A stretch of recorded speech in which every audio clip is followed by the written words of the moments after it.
Hello friends, welcome back to my YouTube channel. मैं कुलदीप आपका पुनः स्वागत करता हूं मेरे YouTube channel Kuldeep Jain official पर। जैसा कि आप सभी को पता है कि आईटीआई टीओ पटवारी आबकारी विभाग में पुलिस की नई वैकेंसी, ये सारी परीक्षाएं आपके मध्य प्रदेश में आगामी होने वाली हैं और ये परीक्षाएं एक के बाद एक लगातार नोटिफिकेशन आने के बाद तय समय पर होंगी। जैसा कि आईटीआई टीओ ऑफिसर के पेपर 16 तारीख से नोटिफिकेशन में उन्होंने लिखे थे और 16 तारीख से उन्होंने स्टार्ट भी कर दिए हैं। तो इसी तरीके से सारे पेपर अपने तय समय पर होने की संभावना है। तो आप अपनी तैयारी को मजबूत करते रहिए। तो हम अपने वीडियो में देखते हैं कि प्रीवियस ईयर क्वेश्चन पेपर को हम लगातार सॉल्व करते हैं और उनका बेनिफिट भी आईटीआई टीओ वालों को देखने को मिल रहा है। हमने आईटीआई टीओ में सारे जो प्रीवियस ईयर क्वेश्चन थे उनको लगाया है और उनके question as it is repeat होके भी आ रहे हैं या उसी टॉपिक से पूछे जा रहे हैं जिस टॉपिक से पहले पूछे जाते थे। तो इसी तरीके से बोर्ड तो एक ही है, आपको पता है। कर्मचारी चयन मंडल भोपाल नाम होने से कुछ उसमें जो कर्मचारी हैं वो बदलने वाले तो है नहीं। तो इसका मतलब यही है कि सारे question repeat as it is नहीं होंगे, तो उनसे संबंधित क्वेश्चन आपसे पूछ लिए जाते हैं। तो इनका बेनिफिट आईटीआई टीओ वालों को मिल रहा है। तो उनको मैं बताना चाहता हूं कि मैथ्स का वेटेज भी उसमें आ रहा है और आपकी रिक्वेस्ट पर मैं मैथ्स की ये वीडियो लेके आया हूं। तो ये आईटीआई टीओ पटवारी सभी के लिए इम्पोर्टेंट है क्योंकि मैथ्स एक कॉमन सब्जेक्ट है सभी परीक्षाओं के लिए। तो हम इस वीडियो में इसके कॉन्सेप्ट के जरिए देखेंगे मैथ्स के क्वेश्चन को सॉल्व करने की अप्रोच हमारी क्या होनी चाहिए एग्जाम में। तो वीडियो में अंत तक जरूर बनी रहिएगा। हमारा पहला क्वेश्चन है, तीन संख्याओं का योग 204 है। प्रथम का द्वितीय से अनुपात 2:3 है और द्वितीय का तृतीय से अनुपात 5:3 है। तो द्वितीय संख्या क्या है? आपको सेकंड जो नंबर है उनको बताना है। तो आपको क्वेश्चन आता होगा, जरूर आता होगा, है ना। मैं ये नहीं बोलता कि आपको नहीं आता, लेकिन आपसे मैं एक गुजारिश करता हूं कि क्वेश्चन आना और एग्जाम में क्वेश्चन को अटेम्प्ट करना दो अलग अलग बातें हैं। क्योंकि हमें क्वेश्चन तो आता है, हम सॉल्व करने में उसमें बहुत अधिक टाइम लगा देते हैं। तो सबसे पहला हमारा काम है कि हमें एग्जाम में कौन सा तरीका, कौन से अप्रोच को अप्लाई करना चाहिए।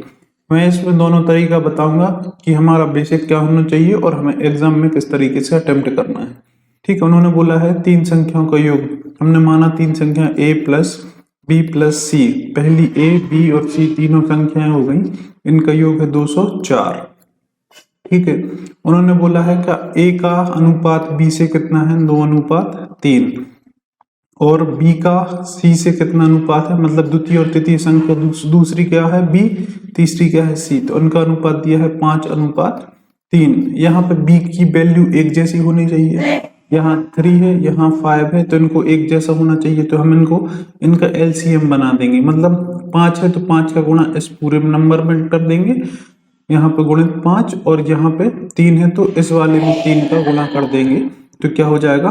5 दूनी 10, 5 तिया 15, यहाँ पे करेंगे 3 5 15 और 3 तिरका 9। अब ये हो गया कॉमन। तो आपको पता है ये है a, ये है b, ये है b और ये है c। तो ये दोनों कॉमन है, तो इनको ऐसे लिख सकते हैं a अनुपात b अनुपात c क्या हो जाएगा? 10:15:9। तो इसमें आपसे पूछा है, क्या पूछा है कि द्वितीय संख्या क्या होगी। तो दूसरी संख्या यहाँ पे मिल गई क्या? 15, है ना। तो हमारे अनुसार 15 है, इनका सम कितना है? 204। आपको इनका जोड़ देना है। कितना हो गया? 15 10 25 और 9 34, है ना। 34 इनका सम हो गया। 15 10 25 और 9 34। तो 204 में हम 34 से भाग देंगे और गुणित क्या कर देंगे? 15 गुणित कर देंगे 15। तो 34 से जब इसको भाग देंगे, 34 का तो पहाड़ा आता नहीं, तो हम 17 से काट देंगे। 17 दूनी 34, 17 एकम 17, 3 बचा, 17 दूनी 34, 2 एकम 2, 2 छम 12 और 6 15 90। 15 छक्का कितने हो जाते हैं? 90। तो इसका आंसर आ गया 90। ये हमारी ट्रेडिशनल मेथड है। इससे आप करोगे तो इसमें टाइम आपने देखा कितना अधिक लगने वाला है। हमें क्या करना है? हमें इनको डायरेक्ट देखना है, हमें ए बी ये सब नहीं लिखना। ठीक है, यहाँ से पढ़ना है तीन संख्याओं का योगफल 204 है, ये तो आपके पास लिखा ही है, इसको लिखने की जरूरत नहीं है। प्रथम संख्या का द्वितीय संख्या से अनुपात तो हमने यहाँ ये भी लिखा, यहाँ पे हमें कुछ नहीं लिखना, हमें इतना लिखना है कि प्रथम संख्या का अनुपात द्वितीय से क्या है 2:3, यहाँ से स्टार्ट करना है आपको। और दूसरी संख्या का तीसरी संख्या से अनुपात कितना है 5:3। तो ये आपको पता है इनकी वैल्यू क्या है b, है ना। तो इन दोनों को एक सा होना चाहिए, तो इसका गुणा इधर कर दो, तो 5 दूनी 10 और 5 तिया 15, और इस वाले 3 का गुणा इसमें करोगे तो 15 और 9। अब इनको कंबाइन करके लिख देंगे तो 10:15:9, 3 लाइन में हमारा ये अनुपात आ गया है। इतनी सारी प्रोसेस करने की जरूरत नहीं पड़ी।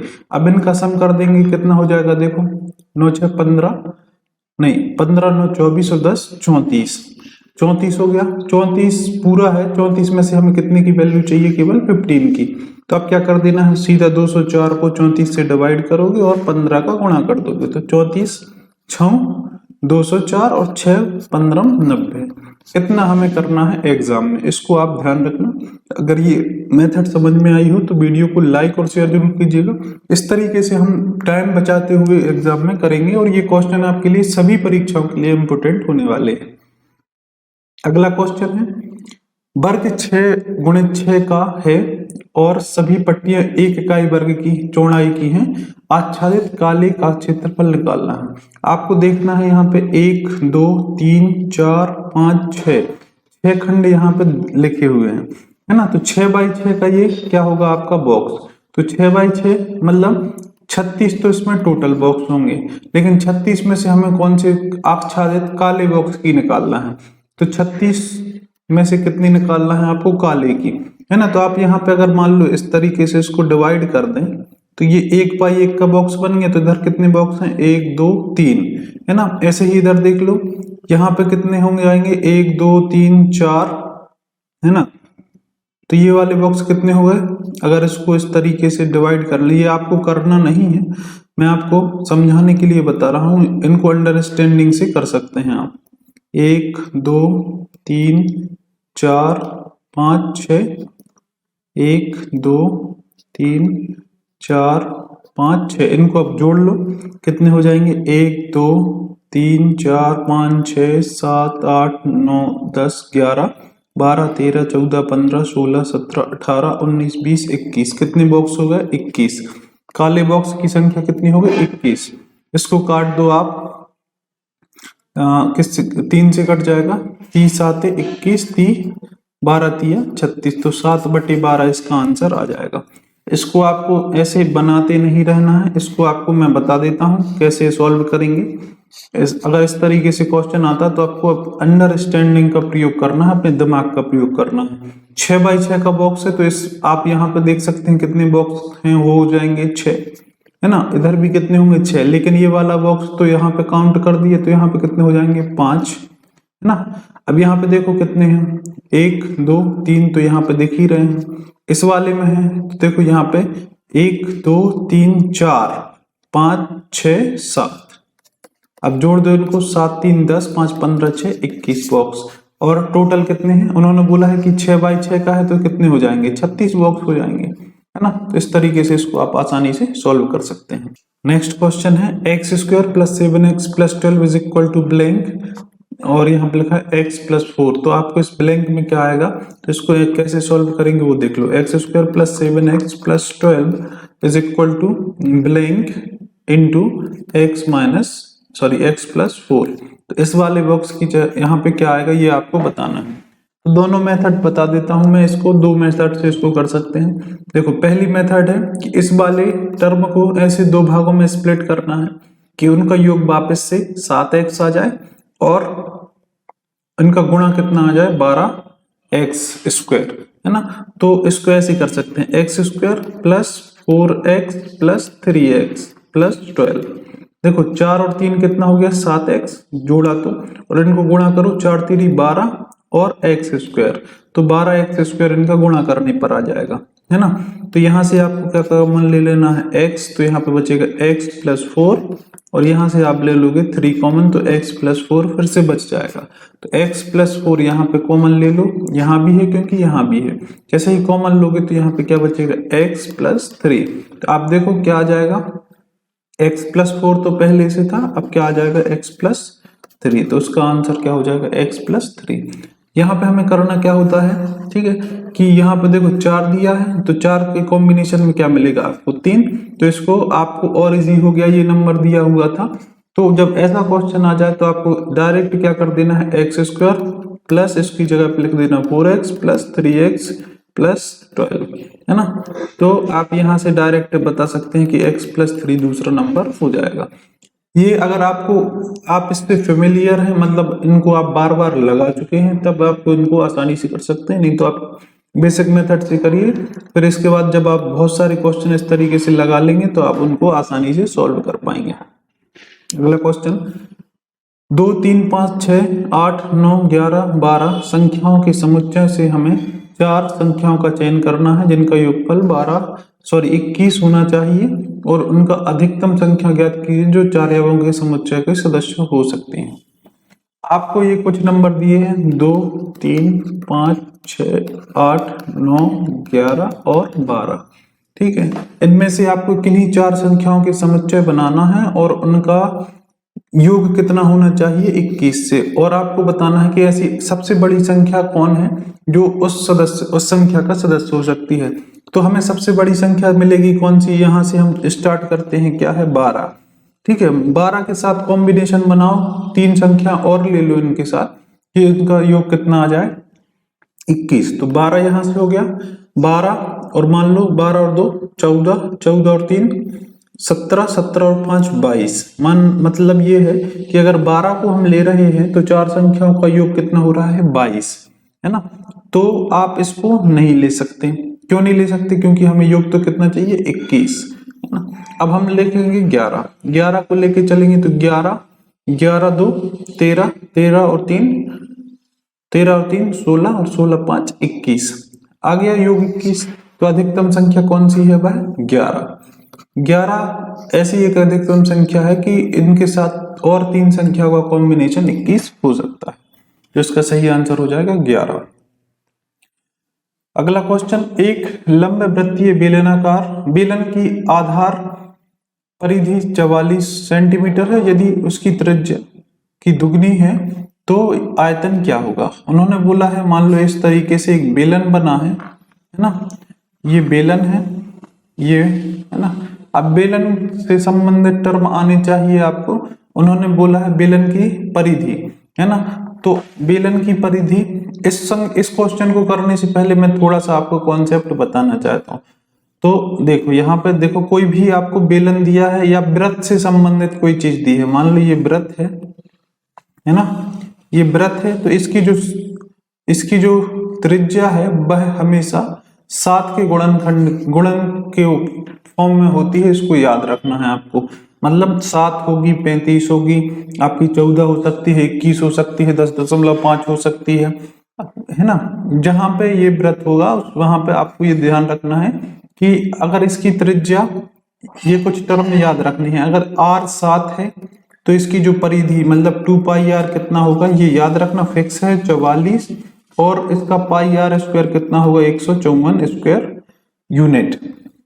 आप निकाल के भी देख सकते हैं, बाकी इनको याद रखना है। अगर त्रिज्या 7 है तो इसकी जो 2 पाई r मतलब परिधि 44 होगी और इसका जो एरिया होगा 154 होगा। अगर त्रिज्या को आप डबल करते हैं, 7 दूनी 14 होती है, तो ये जो परिधि है ये भी डबल हो जाएगी, और इसका जो क्षेत्रफल है यह 4 गुना हो जाएगा। क्यों हो जाएगा, क्योंकि स्क्वायर के फॉर्म में बढ़ती हैं चीजें। तो आपको पता है जब इसका 4 गुना करोगे तो 616 आएंगे।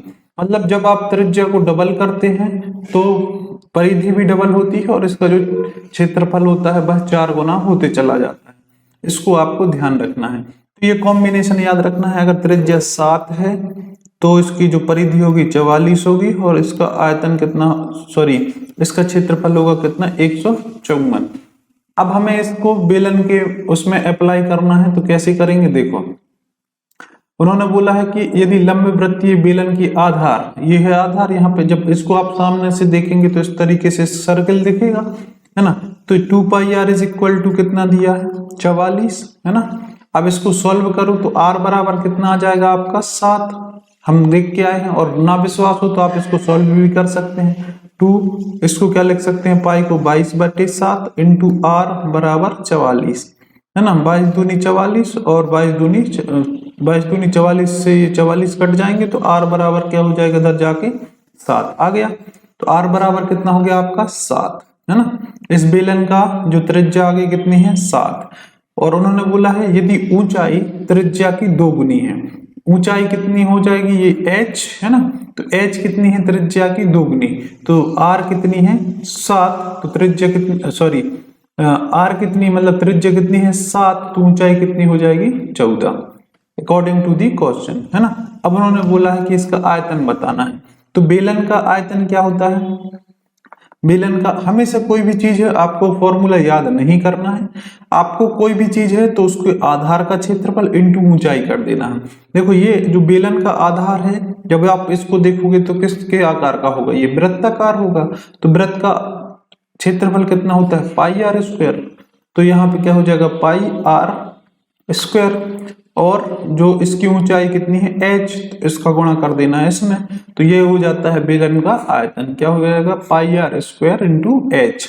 ये फॉर्मूले आपको याद नहीं करना है, आपको मैं बनाना बता दूंगा तो आप वहां से सीख सकते हैं। अब यहाँ पे जब r की वैल्यू रखेंगे यहाँ पे, तो यहाँ पे क्या हो जाएगा पाई r कितना है आपका 7 का स्क्वायर इंटू एच 14। अब हमने अभी बताया है जहां r 7 होगी तो पाई आर स्क्वायर का मान कितना होगा 154, है ना। आपको अगर ये डायरेक्ट नहीं करना है तो आपको वो सॉल्व करके भी रख सकते हैं, कैसे 22/7, है ना, और इसका गुणा करोगे 7/1 इंटू 7/1 इंटू 14, ऐसे भी लिख सकते हैं अगर ये डायरेक्ट नहीं। 7 से 7 काटोगे तो कट जाएगा, और 22 सत्ते क्या हो जाता है 154, है ना। बात बराबर है, आपको थोड़ा सा टाइम बचा के चलना है, तो ये हो जाएगा आपका 154 गुणा 14 से कर देंगे, है ना। अब 14 का जब गुणा करेंगे तो 14 चौका हो जाएगा आपका 56, 14 चौका 56 बचा 5, 14 पंचे 70 और 5 75 बचे 7, 14 एकम 14 और 7 21.56, ये क्या आ जाएगा आपका यूनिट, है ना। तो उन्होंने बोला है ये इतना आपका क्या आ जाएगा, ये स्क्वायर सेंटीमीटर क्या आ जाएगा आपका 21.56 मतलब 2156 स्क्वायर सेंटीमीटर स्क्वायर, ये आपका क्या गया आयतन। उन्होंने बोला है लीटर में बताना है, जब हमें लीटर में बताना है तो आपको क्या बताना है 1 सेंटीमीटर बराबर 1/1000 लीटर, है ना। तो जब आपको ये इसको क्या कर देना है अब 1000 से, मतलब 1 लीटर बराबर 1000 सेंटीमीटर हो जाते हैं, है ना। तो 1 लीटर बराबर 1000 सेंटीमीटर हो जाएंगे, तो इसको आप क्या कर दोगे 1000 से भाग दे देंगे, तो क्या आ जाएगा 2.156 लीटर, 2.156 लीटर। आई होप ये समझ में आया होगा। अगर ये समझ में नहीं आया है तो मैं आपको एक बार फिर से बता देता हूँ कैसे करना है। इसमें अप्रोच हमारी क्या होनी चाहिए, इसको आप देख लो एक बार, कैसे हम इसको सॉल्व करते हैं, इसको आप एक बार आसानी से देख सकते हैं, और हमारी अप्रोच क्या होनी चाहिए वो भी देख लो। उन्होंने बोला है कि जो लंबवृत्तीय बेलन का आधार कितना है, आधार की परिधि कितनी है, उन्होंने बोला 2 पाई आर बराबर कितना 44, है ना। तो हमें इतना याद होना चाहिए आर बराबर कितना हो जाएगा 7, और पाई आर स्क्वायर बराबर क्या हो जाएगा 154। भले ही हमें नहीं लगना लेकिन ये हमें याद होना चाहिए। कितना हो गया। अब उन्होंने बोला है कि जो ऊंचाई है इसकी जो त्रिज्या की दुगनी क्या है ऊंचाई, तो त्रिज्या आर है ना, और आर क्या है 7, तो ऊंचाई क्या हो जाएगी 2r, मतलब h बराबर कितना हो जाएगा 54। अब हमें क्या निकालना है आयतन, तो आयतन क्या होता है आधार का स्क्वायर, आधार का क्षेत्रफल, तो आधार का क्षेत्रफल क्या हो जाएगा पाई आर स्क्वायर इंटू एच, तो ये क्या हो जाता है इसका आयतन, और पाई आर स्क्वायर की वैल्यू क्या आ गई आपकी 154, इंटू करोगे 14 से, और इनका जब गुणा करोगे तो कितना आ जाएगा 2156 लीटर, है ना, 2156 सेंटीमीटर स्क्वायर। आपको पता है कि 1 सेंटीमीटर बराबर क्या होता है 1000 लीटर, है ना, तो सॉरी 1 लीटर बराबर 1000 सेंट। जैसे आपको पता है कि 1 किलोग्राम बराबर 1000 ग्राम होते हैं। ऐसे ही 1 लीटर बराबर 1000 सेंटीमीटर स्क्वायर होते हैं। तो जब आप इसको सॉल्व करोगे तो 1000 से इसको क्या दोगे भाग, तो यहाँ पे लिख जाएगा दशमलव, मतलब 2.156 लीटर इसका सही आंसर हो जाएगा। अगला क्वेश्चन, 7 का स्क्वायर प्राप्त करने के लिए 7 के ऊपर ये 7 का स्क्वायर लिखा है और 7 के ऊपर 6 को कितने से गुणा करना पड़ेगा। आपको 7 का स्क्वायर प्राप्त करना है, आपके पास है ये 7 के ऊपर 6 की घात। तो ऐसा तो कोई नंबर नहीं है जिससे हम गुणा करेंगे। मान लो हमने 7 के स्क्वायर का गुणा किया तो ये नंबर तो बढ़ जाएगा, लेकिन हमें इस नंबर को क्या करना है, कम करना है। तो हम इसको क्या करेंगे कि इसको कर देंगे 7 के ऊपर -4 की घात लगा दें, है ना। तो जब इनको आप गुणा करेंगे तो 7 के ऊपर 2 की घात बचेगी ना। और इसको कैसे लिख सकते हैं, 7 के ऊपर 6 की घात गुणित 1/7 के ऊपर 4 की घात। जब इसका गुणा करेंगे आप तो क्या मिल जाएगा आपको, 7 का स्क्वायर, है ना।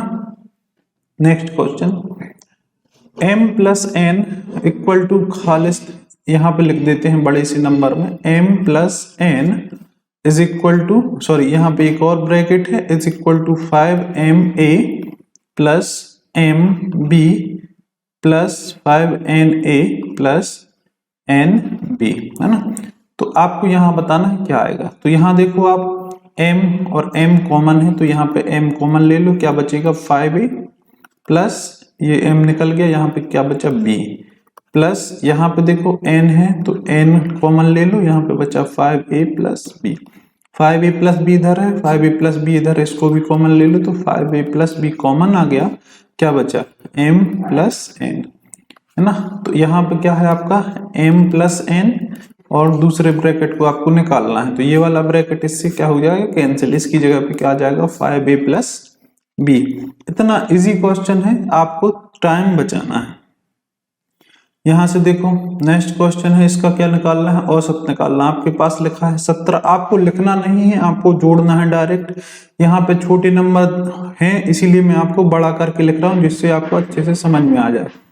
17, 76, 24, 45 और 13, इनको जोड़ना कैसे है, आपको एक एक डिजिट को नहीं जोड़ना है ना। ये नंबर जो दिए हैं आपको बहुत आसानी से ऐड करने के लिए दिए हैं। देखो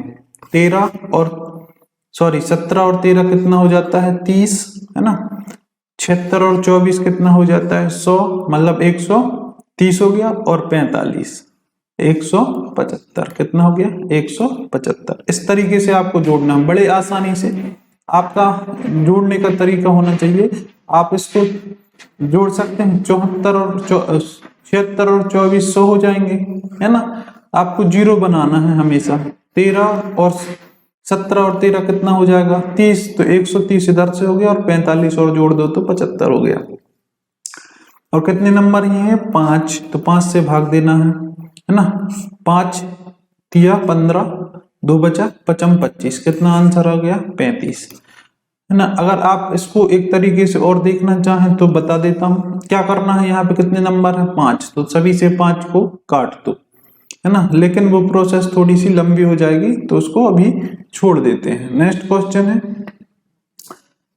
एक कक्षा में विद्यार्थियों ने गणित की परीक्षा दी, 2/3 लड़कों ने, और यहाँ पे लिख देते हैं बॉयज, यहाँ पे लिख लेते हैं गर्ल्स, है ना। 2/3 लड़कों ने और 3/4 लड़कियों ने यह परीक्षा पास कर ली, और यह देखा गया कि लड़के और लड़कियों की संख्या क्या है, बराबर है। तो उत्तीर्ण की कक्षा में विद्यार्थियों की न्यूनतम संख्या क्या होगी, है ना। उन्होंने बोला है कि ये जो संख्याएं दी हैं, मतलब कुल संख्या सबसे कम क्या होगी जिसमें से लड़के और लड़कियों का ये अनुपात बराबर हो। ठीक है, एक कक्षा में कुछ लड़के और लड़कियां हैं, है ना। सबसे पहले क्वेश्चन को समझा दें, उसमें से कुछ बॉय हैं और कुछ गर्ल्स हैं, है ना। तो बॉयज का 2/3 ने उत्तीर्ण किया पेपर, है ना, और लड़कियों के 3/4 संख्या ने उत्तीर्ण किया पेपर।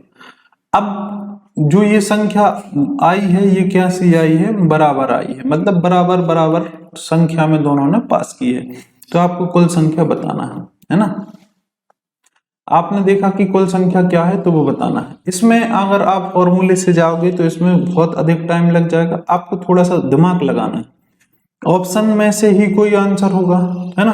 तो आपको क्या करना है कि एक एक ऑप्शन को उठा के देखना है और देखना है। जैसे हमने ले लिया 17, अब यहाँ पे आप बोलोगे सर यहाँ तो टिक लगा है इसीलिए आप बोल रहे हैं। अगर टिक नहीं भी लगा होता तो भी हम इसको आंसर से करते।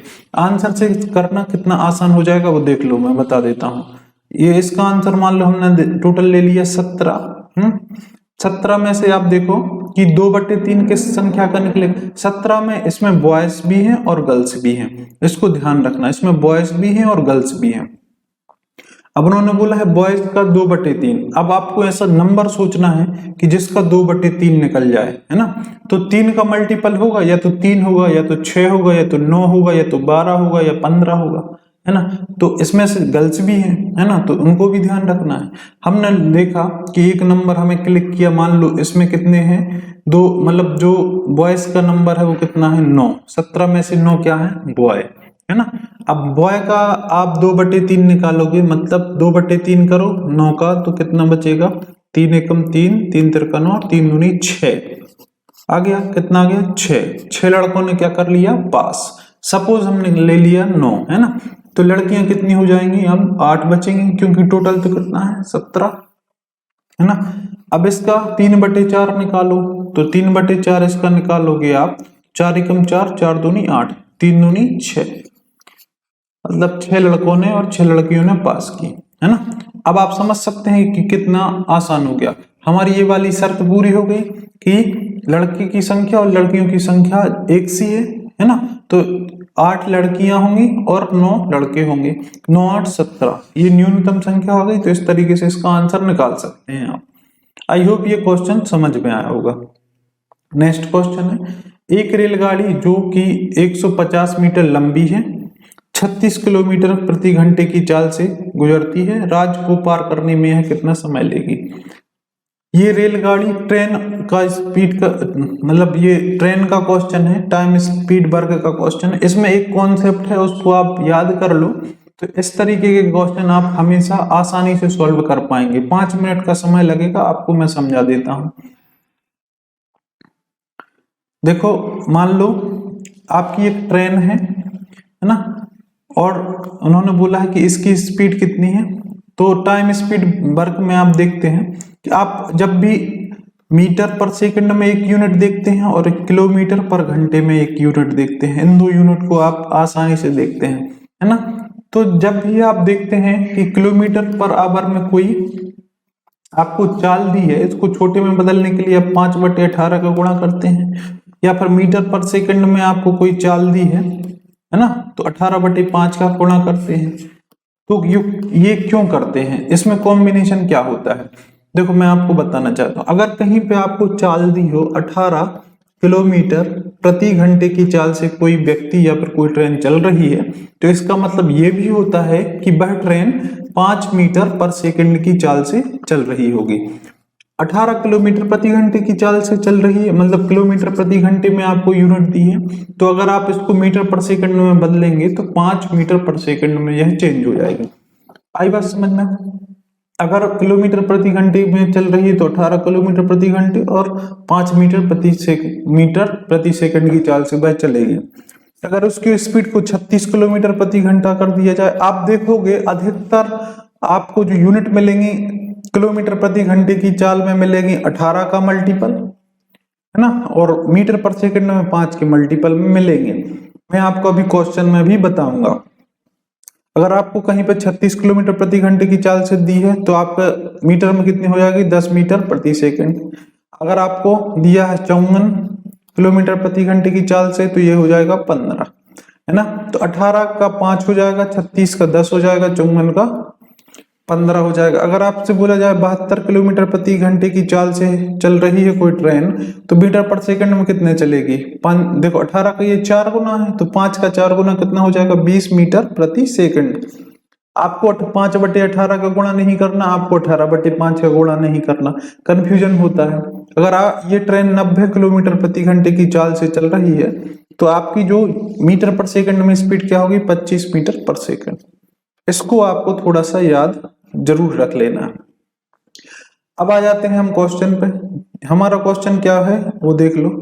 क्वेश्चन दिया है हमारा कि क्वेश्चन है कि एक रेलगाड़ी जो कि 150 मीटर प्रति मीटर लंबी है, तो आपको यहाँ पे 3 चीजें लिखना है। हमने पिछले वीडियो में बताया था क्या, DST, distance, speed, time. Train वाले क्वेश्चन में आपको इस तरीके से तीनों चीजें लिख लेना है। आपको रेलगाड़ी जो 150 मीटर, तो डिस्टेंस कितनी कवर करनी पड़ेगी, 150 मीटर, किलोमीटर नहीं दी है। यहाँ पे लिखा है स्पीड कितनी है, 36 किलोमीटर प्रति घंटा। तो 18 का ये 2 गुना है, तो 5 का 2 गुना कितना हो जाएगा, 10 मीटर प्रति सेकंड। अब पार करती हुई रात को कितने समय में, आपको टाइम निकालना है। तो टाइम बराबर क्या होता है, डिस्टेंस अपॉन स्पीड। तो डिस्टेंस कितनी है आपकी 150, स्पीड कितनी है 10, 0 से 0 कट गया, कितना आ गया 15 मीटर 15 सेकंड।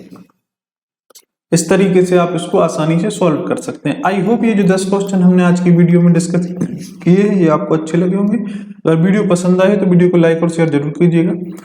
मैं आपको बताना चाहता हूं कि हमने कोपा सीरीज के और ITITO के लिए जीके, आपके लिए इलेक्ट्रीशियन और सारी वीडियो मैंने अपलोड करके रखी है फिटर वगैरह की, आप वो देख सकते हैं। पटवारी के लिए भी हमारी कंप्यूटर की सीरीज चल रही है, हमारी सामान्य ज्ञान की सीरीज चल रही है, वो भी आप मेरे YouTube चैनल पर जाकर के देख सकते हैं। अगर वीडियो पसंद आई है और इसी तरीके की वीडियो पाना चाहते हैं तो मेरे चैनल को सब्सक्राइब करके बेल आइकन को प्रेस जरूर कर लीजिएगा। जल्दी मिलते हैं आपसे नेक्स्ट वीडियो में, तब तक के लिए धन्यवाद।